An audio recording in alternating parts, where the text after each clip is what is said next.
I love sharing good news stories. I was out walking on this road yesterday morning, early, 6 o'clock as usual. And I'm coming down this hill. It's just a gorgeous morning yesterday. Cool enough to walk. I got my 25-pound rucking vest on. Got to get one of those if you're a walker. The number one thing is it's not just you burn more calories by putting this 25-pound vest on, but also what it does for your posture. And for me, working in the box all day, I'm working a lot on my MacBook Pro. You're bending forward and all this stuff, and this drives your shoulders back when you walk. It drives your posture. It makes you stand tall, walk tall. So that's why I have this rucking vest. You can buy them anywhere. I'll put a link below, but I wear this 25-pound rucking vest every single day that I walk, and it's made my walk harder, which has made me better. So back to my story. Yesterday I'm walking down this hill, and it's 6 o'clock in the morning, and I hear this music pounding up here to the left. And where I'm walking is I'm walking down to the point at the lake and back. That's where I'm walking. I'm walking to from our lake house all the way down to the far point. I do it every day, 7 days a week. But this is where I walk when we're home in Canada. And I've added, of course, 10 minutes to it. So it's about 70 minutes. And it's a little over 15,000 steps, which is my new goal. So I'm walking down here, and I hear this music pounding up here to the left. And I know who lives there. So I look through the trees, and sure enough, there is one of my former players, a young man. He's 20 years old. He'll be turning 21. A young man by the name of Brock McNaughton, who played hockey for me with my Perth Blue Wings the final year that I coached in 2020, just before the China virus shut down our league and I sold the team. So I'm walking through here yesterday. Hang on, Cliff, I'm going to take this off. There you go, buddy. You're free, Clifford, you're free. I'm just gonna leave this leash here. How's that for freedom? So I'm walking by his house just back here, and I hear the music pounding, and I see him outside, and he's in shorts and t-shirt, and he's doing all these sprints and body weight exercises. I'm not sure if he's doing Hindu sprints or Hindu push-ups, but he's doing body weight exercises. Lots of sprinting, which is, the school, my school and Matt Fury's school for sure. And here's this kid working his ass off at 6 in the morning before he goes to work and cuts lawns all day long. The story with him, it's an amazing rags to riches success story as far as I'm concerned. Way back in 2020, we were the defending Barclay Cup league champions. And I rebuilt that team to win a second straight championship. And I certainly believed we had the firepower, the character, the grit, the leadership to get the job done. All of that was canceled on us and the young men that represented our community when the China virus happened in the middle of the playoffs. We were actually the very last junior hockey game ever played in Canada. The NBA took a pause that night way back in March 2020. That was the night that we were playing in the first round of the playoffs, and the rest was history. But one of the success stories that came out of that season, because that was very disappointing for our young men, to work endlessly for 12 months and then have it all taken away because of restrictions and lockdowns. But one of the good news stories out of that season was this young man back here who lives with his mom and dad and his sister.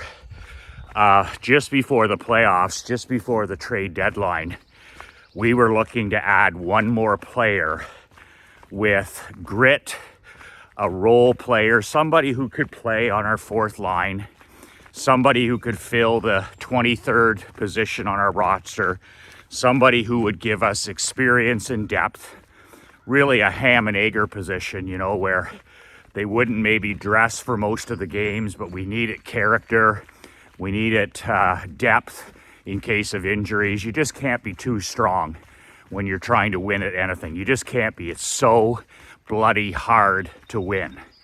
So I was asking around different teams, you know, is there any players that you'll move to? Is any players' rights, any trades we can make? And it was interesting. The last place team in our league, I called them up and I talked to the general manager, who is a former player of mine. I said, you know, this is the type of player we're looking for. High character, you know, selfless, unselfish, total team guy, just looking for an opportunity. And, you know, he talked about players on his team. They were going to be a non-playoff team and all this stuff. And, you know, this guy could help us and this guy could help us. But they're all from a losing culture. So I learned many years ago, when you make trades with non-playoff teams, the problem is you're bringing in players and athletes that know nothing but losing. So there is a long period of reacclimation, we'll call it, from losing to winning. So when I was just about done, I was talking to my assistant coach, and he brought up the name Brock McNaughton. And I said, well, because I didn't even know him, even though he's my neighbor, I'd never met the young man. His younger sister babysits for us. And I always asked, you know, how's Brock's hockey and all this stuff. But he was a forgettable player. I mean, he was a forgettable player. I didn't even know him. He was on the last place team in our league.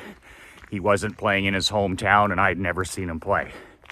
So my assistant coach said to me, he goes, what about McNaughton? And I was like, well, tell me about him. And he's like, well, I've coached him for a whole bunch of years in minor hockey.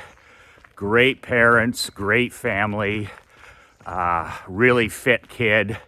Not a lot of finish, you know, he's not going to score a lot of goals, not going to score a lot of assists, but he's sitting at home right now. So I asked my assistant, I say, he's sitting at home. They said, yeah, he was suspended from their team. He was cut from their team. This is the last place team for whatever, insubordination, we'll call it. He stood up to one of the assistant coaches or something, I'm told. That's just hearsay. I don't know that for a fact.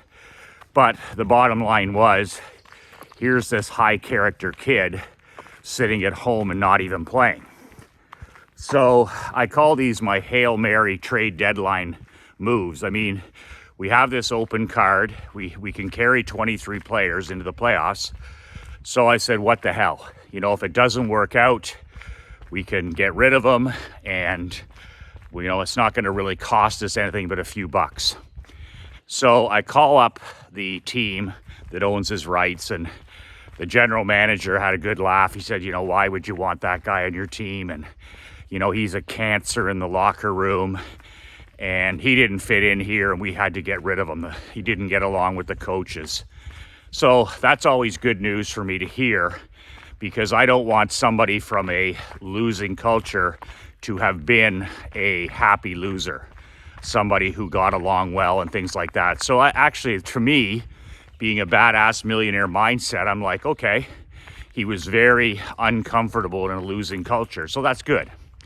So I paid the league minimum. I made the offer, $500, which was the league minimum for a player's rights, which means, as his dad said, you took him off the scrap pile. You took him off the scrap heap. He was sitting at home. He was never going to play there again. So they were happy to get the $500, and they wished me luck, and they kind of snickered and laughed and said, good luck with him. Why would you want to bring him into your culture?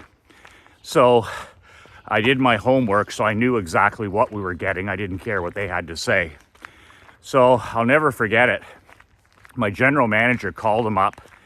He does all that. I never did any of that stuff. And we had a practice a couple nights later in Perth. So here he comes. He comes in from last place. He comes in from the outhouse to the penthouse. We have an NHL locker room. We have a facility that's beyond belief. Our culture is about one thing: excellence. About teaching young men to be top 1% people. Winning is just gravy. Scholarships are just gravy. Championship rings are just gravy.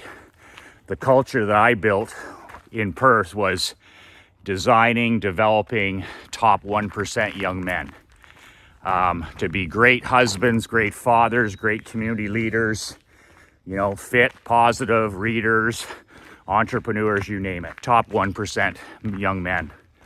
So I remember going in and introducing myself and shaking his hand. That's a big thing. He's coming in February, January, whatever it was, into a brand new team.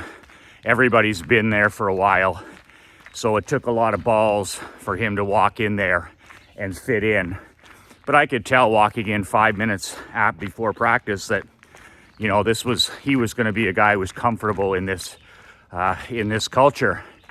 So we practiced and the whole thing, and we practiced like nobody else. Once you're a Blue Wing, the saying is everything else in life is easy. So he went through the practice, and I saw that he's a really fit kid.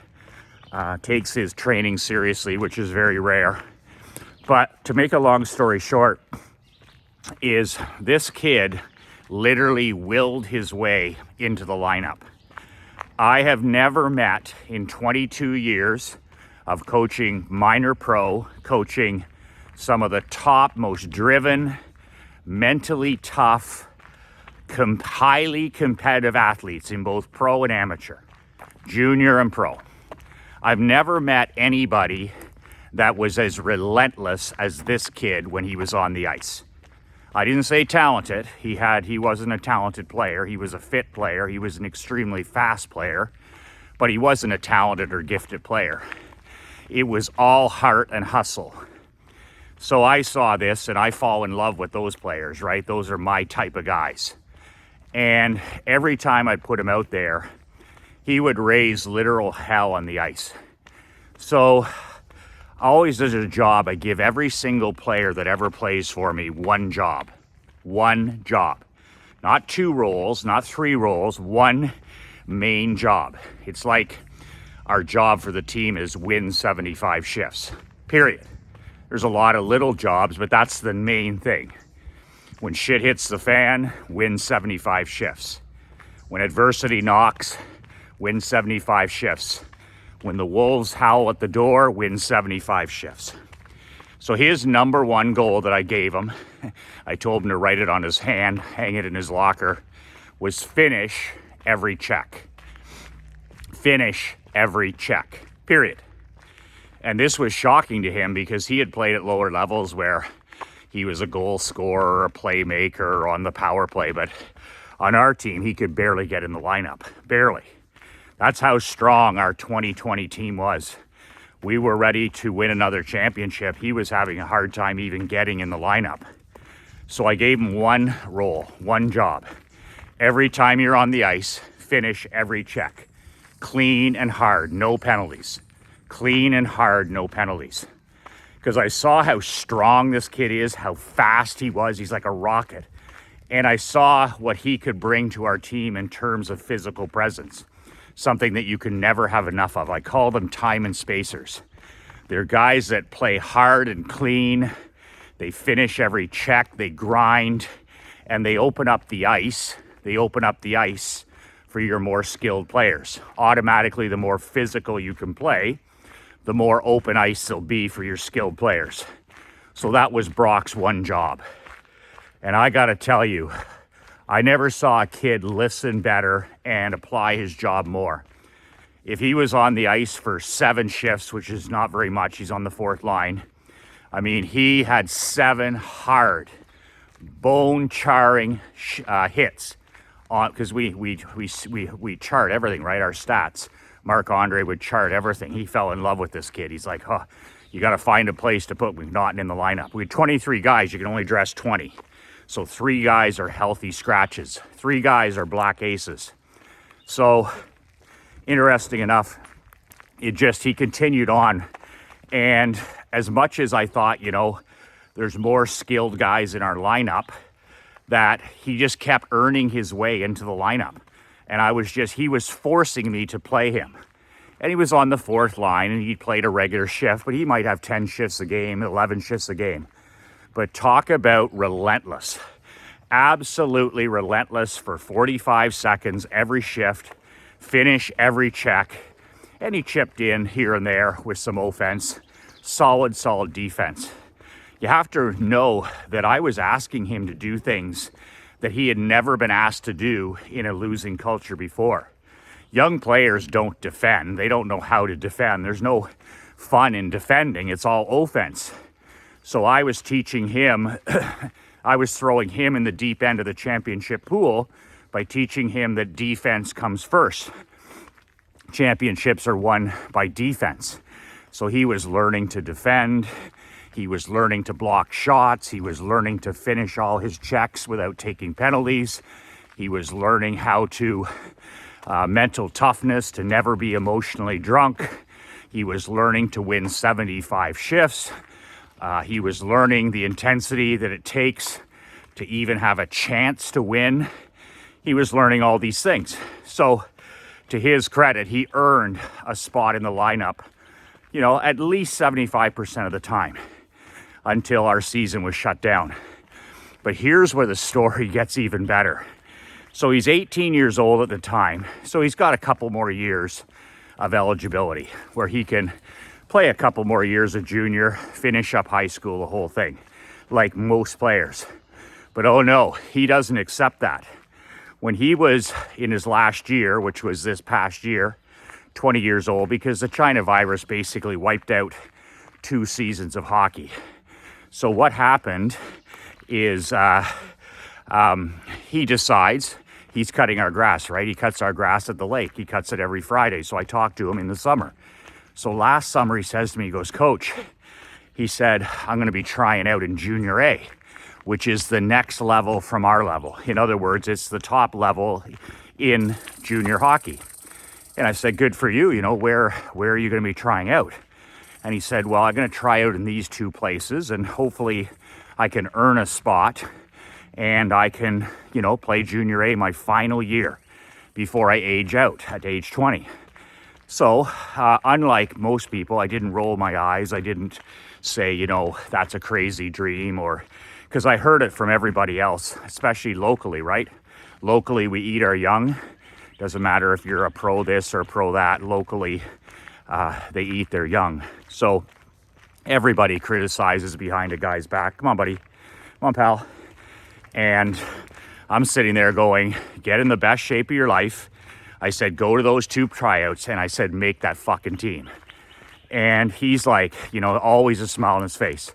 Really solid, positive kid. Like brings energy, right? That's another thing he brought to our team was energy, a smile on his face, a love for the game, a love for opportunity. There's another fox just crossed. We're living in animal kingdom here. Okay, Cliffy, buddy. Come here. These walks, I couldn't imagine a life without walking. I just couldn't. Any days that I don't walk or whatever, I'm not myself. And this is just, you're out here in the solitude, you're out here in the sunshine, you're out here in the rain, you're out here with Mother Nature and the mosquitoes and all this stuff. And Cliffy and I here get to have a visit. Hey. Wait, bud. Wait. Thank you. There we go. Okay, so we got that done. He's harnessed again for the road. So the story gets really great because he's cutting our grass in late August, and he says, Coach, he said, that summer tryout I went to way up north, went all the way to Elliott Lake, which is north as you can go to play hockey. And I said, how'd it go? He goes, I made the team. He goes, I went up there to camp. I played hard. I was in great shape. I made the team. And I was like, that's pretty impressive because this age group is 16 to 20. So let's just put it this way, there's not many 20-year-old rookies. He had never played at that level before. So I'm like, great job, amazing job. You did the next to impossible. You earned a spot, but you also earned it with no history of playing at that level, and you're in your final year of eligibility. So once again, the critics would have said, you know, oh, that's way up there and that league's no good. Of course, they don't know anything about it, right? I'm the only guy in this entire area of our country that coached in that league. I was a head coach in that league. I was a assistant coach in the Northern Junior League. So the guys here that talk, they don't know anything about it, right? Talkers talk. If they're talking, they don't know. And it's that simple. So I was really proud of the kid for working so hard and earning a spot like that, making his dream come right true. So that was the end. I thought that's the end. You know, he's going to go up there. He'll have a hard time, you know, playing the whole season because, you know, you got to earn your spot as a 20-year-old rookie every day. So I followed him during last winter. We were in Florida. And his dad would send me things. He would send me, you know, player of the week. And halfway through the year, he was named team captain. He was named team captain. Think about that. A 20-year, first-year rookie out of the blue. Nobody knows him. He goes there. He walks on. He wins a spot. And halfway through the season, when they made a trade and traded one of their captains, probably to clean up the culture, who did they make captain but Brock? A kid from the scrap pile in 2020. So the story continues to get better. You'll notice the harder this kid works, the more things work out. So his dad sends me a message and he says, Michael, he said, you know, I can't thank you enough for, you know, buying the rights, for bringing Brock out that toilet and bringing him to Perth. And, you know, he said he was so down when he was cut from that last place team. He was so down when he wasn't playing hockey. He was so down about a lot of things. And he said, you bringing him into Perth and taking a chance on him, he says it's literally changed the direction of his life. And, you know, him and his mom said, we were worried for a while because he was down about everything. He was down about school. He was down about work. He was down about sports. These are kids. They're 18, 19, 20 years old. And so the story gets even better where his dad's a military pilot, right? A military pilot. Smartest guy I know. And he says Brock's going to apply to RMC. RMC stands for Royal Military College. That is the elite military college in Canada. It's down east for the best of the best, right? Best students, best athletes, the best. So a few weeks go by and, you know, I get a message from his dad and he says, you know what? Brock just got into RMC. Academically, he just got in. He's going to be going there next year. It's just amazing. You know, his dad went there. He'll have 4 years of academics, military training. He'll probably end up being a pilot or a lawyer or a entrepreneur, God knows, with that work ethic. So the news got even better about a month ago.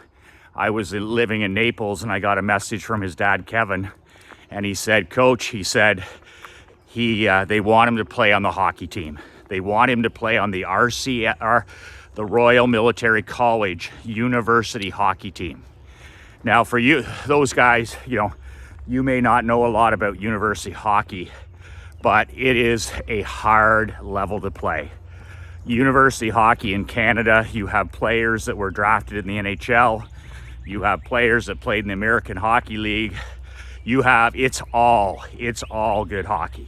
A lot better than that he's ever played. And it's just amazing that, you know, he went there, he skated, they knew he was coming to RMC, and he literally earned a spot on this fall's team. So he's done it again. He's done it again. He's done the next to impossible. He didn't listen to the critics. He got himself in the best physical shape of his life, and he did the next to impossible. And I'm so proud of the kid. But what a story of grit. What a story of determination. What a story about being relentless and not ever, ever, ever giving up on your dreams. And these are the stories that we need to be, first of all, living in our own lives. I mean, there's nothing as contagious as a positive example. Well, we need to be the example. We need to be the example for our employees, our daughters, our sons, our people in our community. We need to be leaders. We need to be kings, badasses, cleaners, rainmakers. So that's a big one. But also, these are messages that we need to be sending to our children, that with hard work, almost anything is possible. And sure, there's real limits in life, but this is proof that, you know what, no matter what anyone says, you can accomplish things that people think aren't even basically accomplishable. Hey, Terry.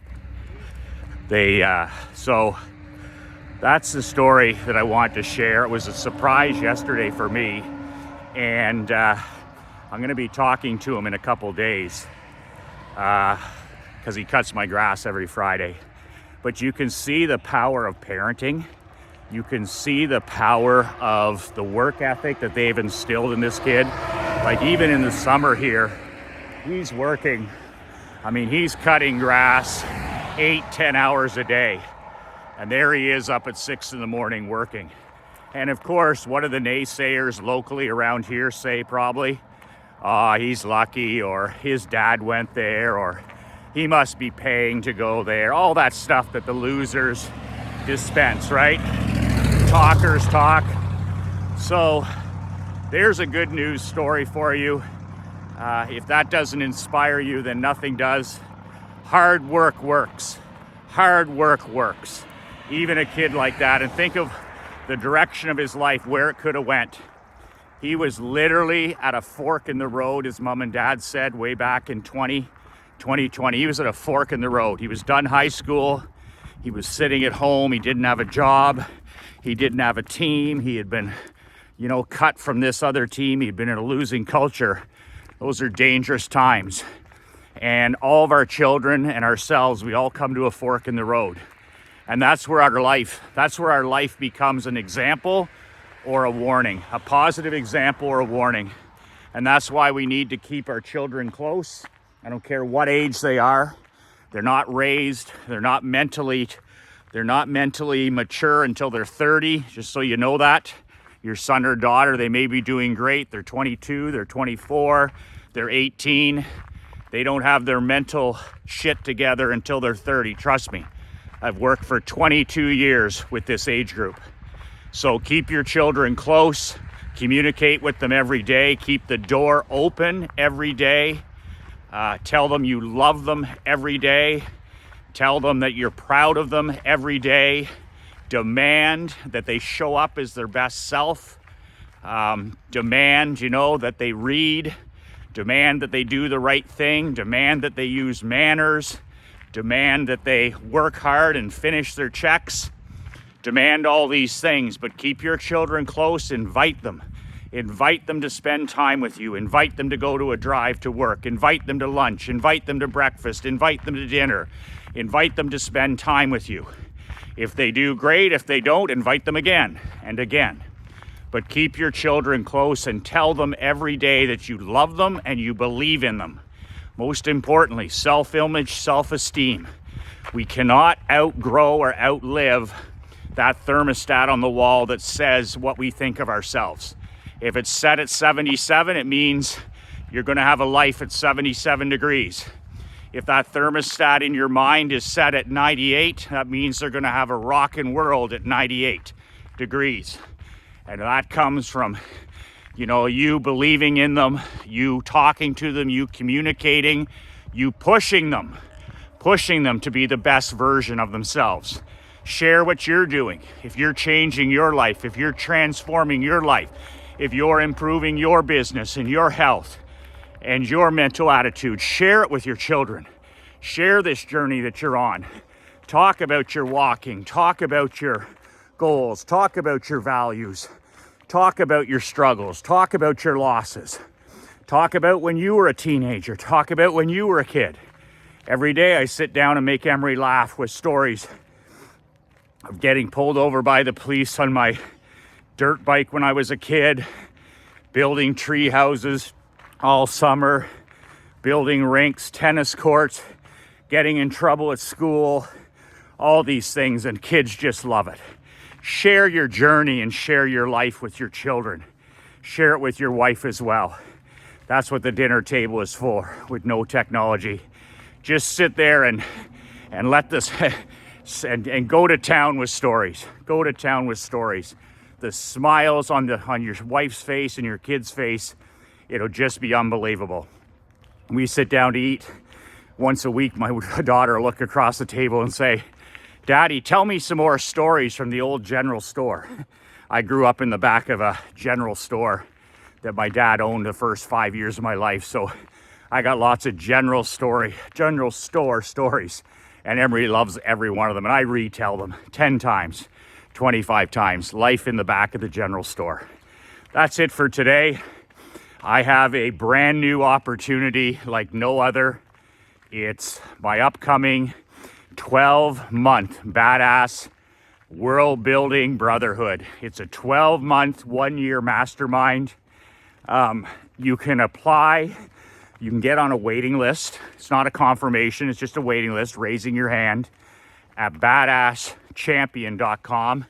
Leave your name and your email, and I'll put you on a list and contact you next month about potentially being in this mastermind. It's for 18 elite men, kings, cleaners, closers, rainmakers. And if you're interested, it's expensive, $50,000 for the year.